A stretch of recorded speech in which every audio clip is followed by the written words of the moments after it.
Introduction to technical analysis. So definition is in front of you.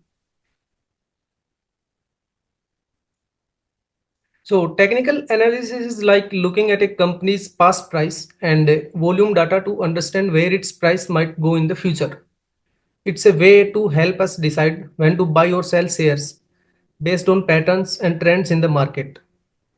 सो इसमें ये है कि आप प्राइस को देखते हो, प्राइस के साथ साथ वॉल्यूम को देखते हो और उसके साथ में एक डिसीजन बनाते हैं कि हाँ प्राइस किधर मूव कर रहा है और उस प्राइस पैटर्न के अकॉर्डिंग हम अपनी स्ट्रेटजीज प्लान करते हैं कि मैं इस प्राइस रेंज में बाई करूंगा और इस प्राइस रेंज में मैं सेल करूंगा. तो as I have discussed there are three trends: up trend, down trend and sideways. Up trend is when prices keep going up, downtrend when prices keeps falling, and sideways trend when prices don't change much and stay in a range. Now let's talk about candlestick charts.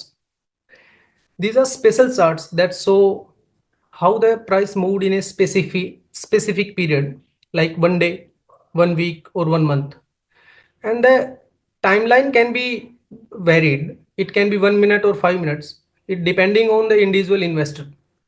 A candlestick tells us four things: the price when it opened, the price when it closed, and the highest and lowest prices.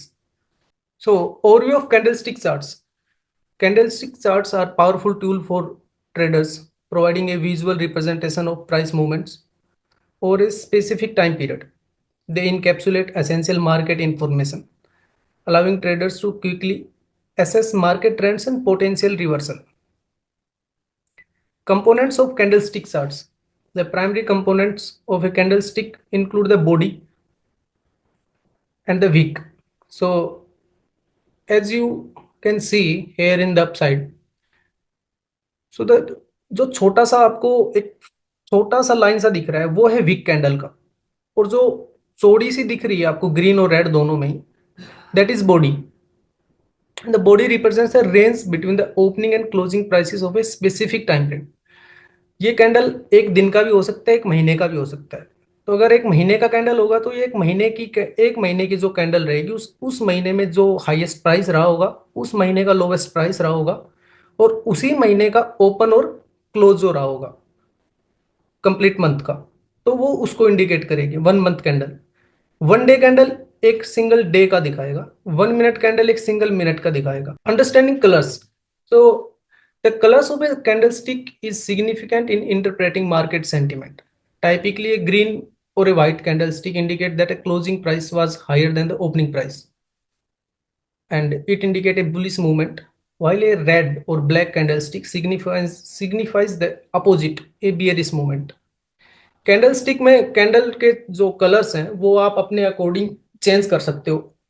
It depends on the application you are using. So TradingView as a TradingView आपको freedom देता है कि आप कोई भी colour use कर सकते हो अपनी सहूलियत के अकॉर्डिंग. ऐसा नहीं है कि ग्रीन ही बुलिश होगा या रेड ही बियरिश होगा. आप ग्रीन को रेड बना सकते हो अपनी सहूलियत के अकॉर्डिंग और रेड को ग्रीन बना सकते हो. बट बेसिकली यही है कि ग्रीन को हम बुलिश कंसिडर करते हैं और रेड को बियरिश कंसिडर करते हैं. नाउ लेट्स कम टू दो theory.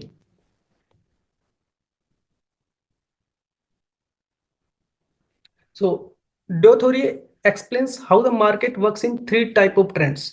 So basically, market have three trends. One is primary trend, second is secondary trend, and third one is minor trend.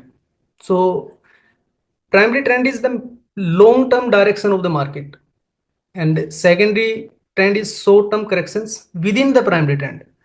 सो एक करेक्शंस ना होके ये भी हो सकता है कि मार्केट फॉल कर रहा है और सेकेंडरी ट्रेंड हो सकता है कि वो अपसाइड दे दे. सो वो भी एक सेकेंडरी ट्रेंड होगा, ना कि प्राइमरी ट्रेंड बुलिश है और सेकेंडरी ट्रेंड बियरिश हो सकता है. प्राइमरी ट्रेंड बियरिश है, सेकेंडरी ट्रेंड बुलिश हो सकता है. मैं आगे एक चार्ट है उसमें समझा दूंगा आपको. माइनर ट्रेंड में क्या होता है कि डे टू डे जो अप एंड डाउन्स होते हैं वो शॉर्ट टर्म ट्रेडर्स के लिए इंपॉर्टेंट है, तो वो माइनर ट्रेंड हो गया. सो एक बार आप प्राइमरी ट्रेंड पढ़ लेंगे. This is the long term trend. also known as the major trend. It represents the overall direction of the market, and it can last for several years. It characterized by a series of higher highs, higher lows in an uptrend, or lower lows and lower highs in a downtrend. Secondary trend. These are short-term corrections or retracement within the primary trend. जैसे मैंने बताया, they can last for several weeks or months and are often referred to as pullbacks or retracements. ये pull back और retracement अगर किसी को नहीं समझ में आया वर्ड तो एक बार डाउट सेशन में पूछ लेना. Let me complete the first. And secondary trends move counter to the primary trend. मतलब यही हुआ कि प्राइमरी ट्रेंड जो प्राइमरी ट्रेंड है उसके काउंटर में सेकेंडरी ट्रेंड रहेगा. अगर प्राइमरी ट्रेंड बुलिश है, सेकेंडरी ट्रेंड बियरिश रहेगा. प्राइमरी ट्रेंड बियरिश है, सेकेंड ट्रेंड बुलिश रहेगा. But should not exceed a certain percentage of a primary trend's move. ऐसा नहीं होगा कि प्राइमरी ट्रेंड जो चल रहा है 100% का मूव आया है, मान लो 100% का मूव आ गया है.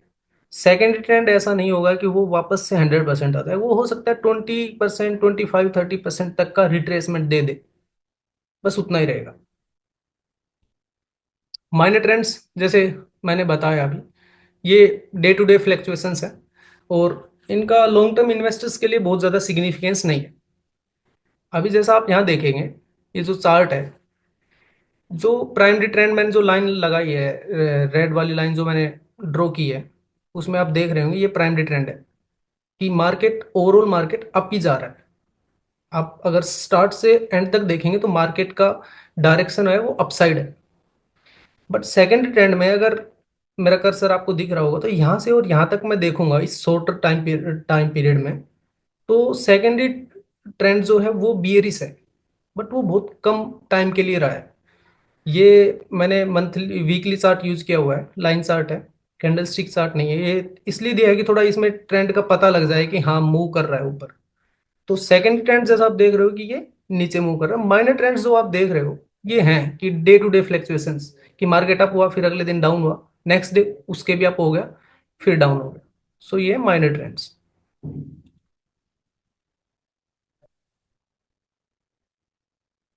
Now let's understand demand and supply. Market में दो जोन होती है, एक सप्लाई जोन होगी, एक डिमांड जोन होगी. तो डिमांड जोन में क्या होता है कि एक प्राइस लेवल होगा, एक प्राइस जोन होगी, ठीक है. वहां पे जो इंटरेस्टेड इन्वेस्टर्स रहेंगे उनमें एक बाइंग इंटरेस्ट रहेगा, क्योंकि जो सेलिंग जो प्रेशर रहेगा उस मोमेंट पे, उस प्राइस पे, उससे ज्यादा बाइंग इंटरेस्ट रहेगा. तो वो डिमांड जोन क्रिएट हो जाती है, वो बन जाती है उस प्राइस पे, उस प्राइस रेंज में. ऐसा नहीं है कि पर्टिकुलर प्राइस पे होता है. 5 to 10% और इवन 15-20% तक भी हो सकता है कि उस रेंज में हो. और उस जोन पे आता है तो उस जोन पे जब प्राइस आ जाता है, उस जोन पे जब शेयर ट्रेड करता है, तो ट्रेडर्स को लगता है कि अभी यहाँ से अपसाइड मूव आएगा, और वो असेट जो होता है वो अंडर वैल्यूड कंसिडर किया जाता है डिमांड जोन में. सप्लाई जोन में क्या होता है कि उस प्राइस पे सेलिंग इंटरेस्ट डोमिनेट करता है, ओवर पावरिंग बाइंग प्रेशर. मतलब इसका बिल्कुल उल्टा हो गया. इसमें ट्रेडर्स को लगता है, ट्रेडर्स लगा लो, इन्वेस्टर्स लगा लो, कि प्राइस एक ओवर बोट कंडीशन में आ गया है या ओवर वैल्यूड हो गया स्टॉक. तो वहां पे फिर सेलिंग थोड़ी होने लग जाती है और वो सप्लाई जोन बन जाता है. और बाद में हो सकता है कि वो सप्लाई जोन ब्रेकआउट देने के बाद वो सप्लाई जोन बाद में डिमांड जोन भी बन जाए. मतलब वो रेजिस्टेंस जो रहेगा वो सपोर्ट भी बन जाएगा. चलो वो आगे डिस्कस करते हैं सपोर्ट और रेजिस्टेंस में. बट बेसिकली सपोर्ट और सॉरी सप्लाई और डिमांड जोन यही है कि सप्लाई में सेलिंग होती है, डिमांड जोन में बाइंग होती है.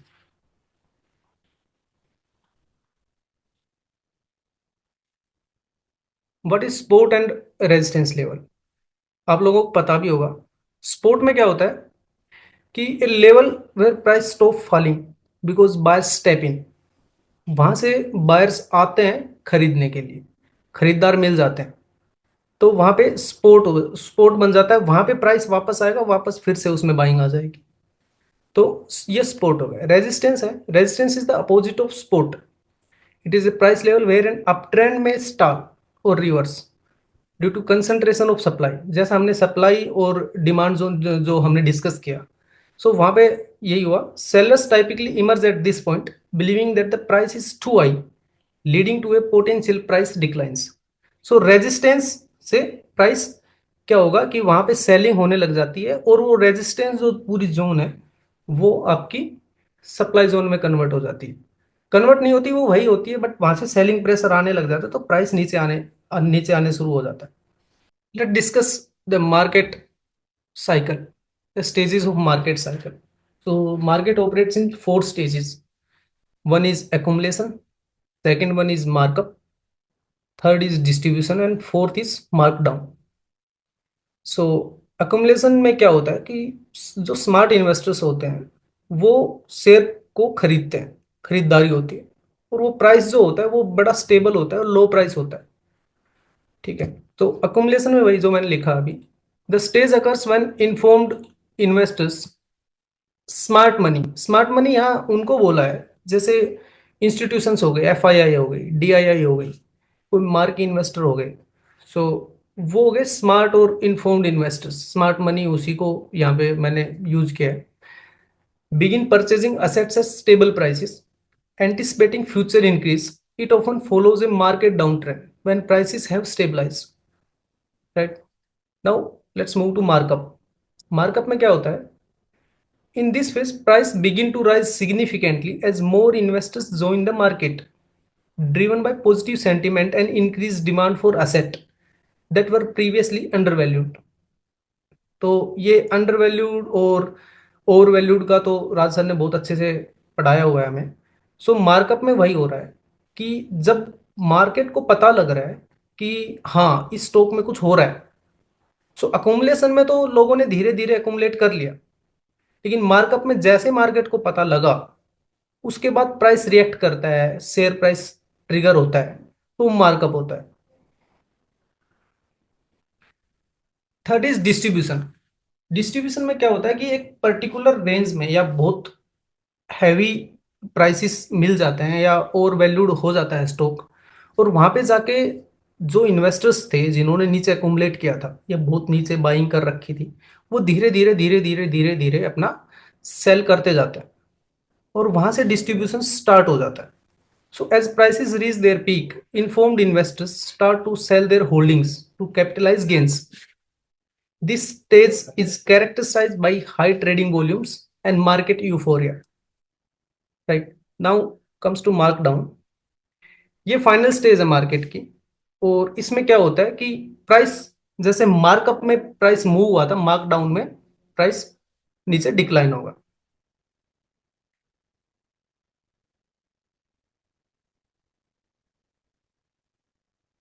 Now let's come to base building in markets. Base building में क्या होता है? Base building is a phase where price stabilize after big move. It is like the market is taking a break. This is important because a good base often leads to a breakout, giving us an idea of next big move.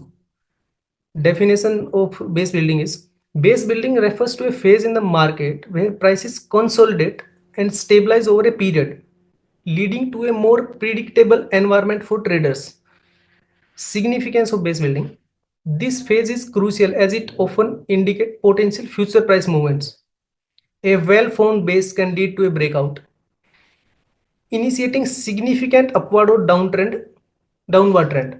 So आप chart में देख पा रहे होंगे, यहाँ पे जो मैंने ये ब्लू रेक्टेंगल से मार्क कर रखा है, ये बेस बिल्डिंग कैसे हो रहा है कि इसमें बहुत छोटी छोटी वॉल्यूम आ रही है, बहुत कम वॉल्यूम आ रही है, ठीक है। लेकिन जब जैसे ही इसने ब्रेकआउट दिया एक हैवी वॉल्यूम के साथ, इसने ब्रेकआउट दिया और ब्रेकआउट के बाद स्टॉक ऊपर मूव कर रहा है, तो जितना स्ट्रॉन्ग बेस होगा किसी स्टॉक का, जितना बड़ा और जितने बड़े टाइम फ्रेम में बेस जितना स्ट्रॉन्ग होगा, उतना ही बड़ा मूव आएगा।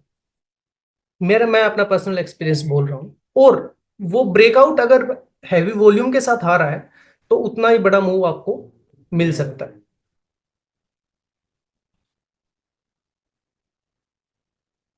Characteristics of strong base.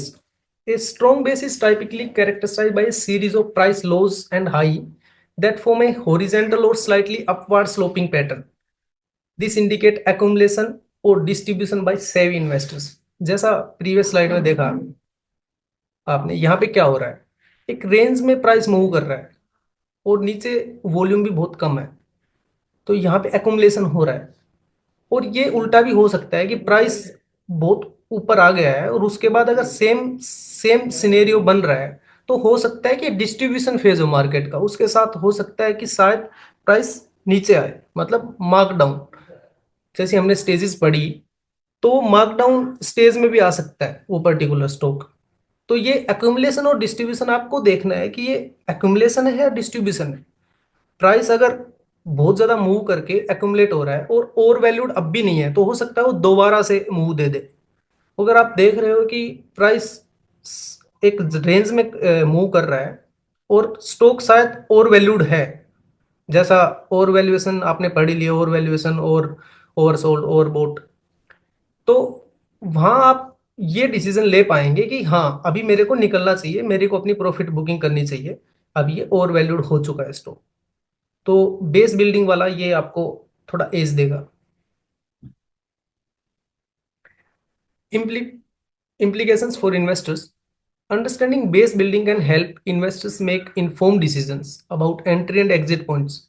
Recognizing this phase allows them to capitalize on potential price movement effectively. जैसा मैंने अभी बताया कि डिस्ट्रीब्यूशन और कंसोलिडेशन को आप फाइंड आउट कर लेंगे, तो उसके बाद आप एक डिसीजन ले पाएंगे कि हाँ इसके बाद मेरे को निकलना है, या अभी नहीं, ये डिस्ट्रीब्यूशन ये चल रहा है, इसके बाद ये डिस्ट्रीब्यूशन नहीं है, सॉरी ये डिस्ट्रीब्यूशन नहीं है, ये कंसोलिडेशन है। आपने देखा कि हाँ स्टॉक अभी ओवर वैल्यूड नहीं है, तो अभी भी दोबारा मूव आ सकता है। तो वो डिसीजन मेकिंग में थोड़ा इजी रहता है। एक जो दिमाग में रहता है कि अभी तो बहुत मूव आ गया, अभी निकलना चाहिए या नहीं निकलना चाहिए, तो वो उससे भी आप एक आइडिया लगा सकते हो कि हाँ फिर से अकुमुलेशन हो रहा है, फिर से इन्वेस्टर्स आ रहे हैं इस प्राइस जोन में।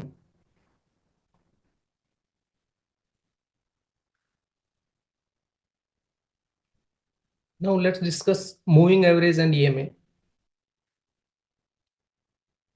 So moving average calculated by averaging A set of prices over a specific period. क्या होता है कि 15 दिन से प्राइस चल रहा है एक स्टॉक का, तो उसके जो 15 दिन का क्लोजिंग जो रहेगा, डेली का क्लोजिंग रहेगा, उस प्राइस को एवरेज करके एक मूविंग एवरेज निकलती है। तो वो आप 15 दिन का भी ले सकते हो, 20 दिन का भी ले सकते हो, 50 दिन का भी ले सकते हो, 100 दिन का भी ले सकते हो, वो डिपेंड करता है। और वो चार्ट्स में आप जैसे ही आप अप्लाई करोगे तो वो शो करेगा। दो टाइप की है, सिंपल मूविंग एवरेज और एक्सपोनेंशियल मूविंग एवरेज। इनका एप्लीकेशन यही होता है कि ये प्राइस एक्शन को थोड़ा सा स्मूथ कर देती है, आपको जो थोड़ी नॉइस होती है वो हट जाती है। एक्सपोनेंशियल मूविंग एवरेज में क्या होता है कि सिंपल मूविंग एवरेज में क्या होता है कि जैसे आपने 14 दिन का 40 डे मूविंग एवरेज आपने यूज किया या 200 डे मूविंग एवरेज यूज किया, तो उसमें पिछले 200 दिन का, प्रीवियस 200 डेज जो रहेंगे, उस जो प्राइस रहेगा उसके क्लोजिंग प्राइस को सबको इक्विवेलेंट वेटेज देगा। बट ईएमए में क्या होता है कि जो रिसेंट प्राइसेस होते हैं, एक फॉर्मूला, एग्जैक्टली फॉर्मूला तो मुझे नहीं पता है, बट ईएमए में यही होता है, जो रिसेंट प्राइसेस होते हैं उनको ज्यादा वेट मिलता है। तो ईएमए एसएमए से थोड़ा सा लीडिंग इंडिकेटर है, लेकिन है तो दोनों ही लैगिंग इंडिकेटर। लेकिन अगर कंपैरिजन करेंगे दोनों का, तो ईएमए थोड़ा लीडिंग है। एसएमए में जो आपको मिलेगा, मूवमेंट मिलेगा या जो इंडिकेशन मिलेगा, वो ईएमए में थोड़ा पहले मिल जाएगा, क्योंकि जितने भी रिसेंट प्राइसेस रहेंगे, अगर रिसेंट प्राइसेस 5 दिन में, पिछले अगर 14 डे ईएमए यूज कर रहे हो और पिछले 5 दिन में प्राइस में अच्छा मूवमेंट आया है, ईएमए में आपको इंडिकेशन आ जाएगा कि हाँ मूवमेंट आ रहा है। बट एसएमए में उसको एवरेज आउट होने में थोड़ा टाइम लग जाएगा। तो ये डिफरेंस है। इसमें दो टाइप के क्रॉसओवर होते हैं, एक गोल्डन क्रॉसओवर, एक डेथ क्रॉसओवर। गोल्डन क्रॉसओवर में क्या होता है कि जो बिगर टाइम फ्रेम की मूविंग एवरेज होती है, उसको एक शॉर्टर टाइम फ्रेम की मूविंग एवरेज क्रॉस करेगी, सो वो गोल्डन क्रॉस होता है। अभी मैंने यहाँ एग्जांपल के लिए 200 200 DMA एंड 50 DMA लिया है। सो आप देख पा रहे होंगे 200 DMA को अगर 50 DMA क्रॉस कर रही है उसको हम गोल्डन क्रॉस कंसिडर कर रहे हैं, और प्राइस एक आता है कि हाँ स्टॉक में अब अपवर्ड मूवमेंट आने वाला है। और इसी के बिल्कुल अपोजिट है कि 200 DMA को जब 50 DMA ऊपर से क्रॉस कर रही है तो इसमें ये आ रहा है कि प्राइस में रिवर्सल आ रहा है, जो अप ट्रेंड था वो डाउन ट्रेंड में कन्वर्ट हो रहा है। सो ईएमए का यहाँ यूज है, ईएमए एंड एसएमए का। सो आप ये दोनों में ले सकते हो। ये डीएमए में तो सिंपल मूविंग एवरेज हो गया, आप ईएमए भी ले सकते हो। बहुत लोग वेरी भी करते हैं, कोई 200 लेता है, कोई 150 लेता है, कोई 50 लेता है, कोई 25 लेता है। सो वो इंडिविजुअल टू इंडिविजुअल वेरी करता है, बट बाकी स्टैंडर्ड जो हम यूज कर रहे हैं जो वो वही है कि 50 और 200 को आप कंसिडर करो।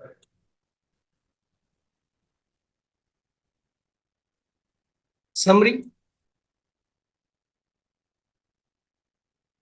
कैंडलस्टिक हमने पढ़ा कि visualise price movement with candles and their range. Range मैंने बताई, वीक बताया। Dow theory, market discounts everything. Three market trends जैसा बताया, primary secondary and minor. Demand and supply zone, identify key levels where buyers and sellers enter. And support and resistance, crucial price levels for making buy and sell decisions. Market cycle stages, accumulation, markup, distribution and markdown. And base building, जहां हमने पढ़ा कि consolidation और distribution create होता है। Consolidation period indicate potential for a breakout, और distribution period indicate potential for a breakdown, ये vice versa. Moving averages जैसे बताया दो हैं, simple moving average and EMA. EMA में जो रिसेंट प्राइसेस के जो मूवमेंट होता है, रिसेंट प्राइसेस जो होते हैं उनको ज्यादा वेटेज मिलता है। एसएमए में इक्वल वेटेज मिलता है, और वेरी कर सकती है वो 50 पे, 14 पे, 200 पे, 150 पे। Volume, it confirms the strength of price movement, जैसा हमने दिखाया था पीछे उस चार्ट में कि बिल्कुल लो वॉल्यूम थी, स्टॉक कंसोलिडेशन में चल रहा था, बेस बिल्डिंग हो रही थी, एक बड़ी वॉल्यूम आई, उससे ब्रेकआउट हुआ, तो वॉल्यूम एक इंडिकेट कर रही है हमें कि हाँ बिग प्लेयर्स हैं वो एंटर कर गए हैं, और वहां पे एक कन्विक्शन आ जाती है कि हाँ मैं सही जगह पे घुसा हूँ, सही जगह पे मैंने एंट्री बनाई है। Now retracement, temporary reversals indicating entry points with in A trend. इसमें क्या होता है कि स्टॉक मूव कर गया, ठीक है, उसके बाद हल्की वॉल्यूम, बिल्कुल लो वॉल्यूम में स्टॉक वापस आ रहा है। उसका बेस्ट एग्जांपल अगर आप देखेंगे तो आप हमने ईपैक में देखेंगे, और तेजस में भी मिल सकता है, तो वो बाद में देखेंगे डाउट सेशन में। Any questions, please ask.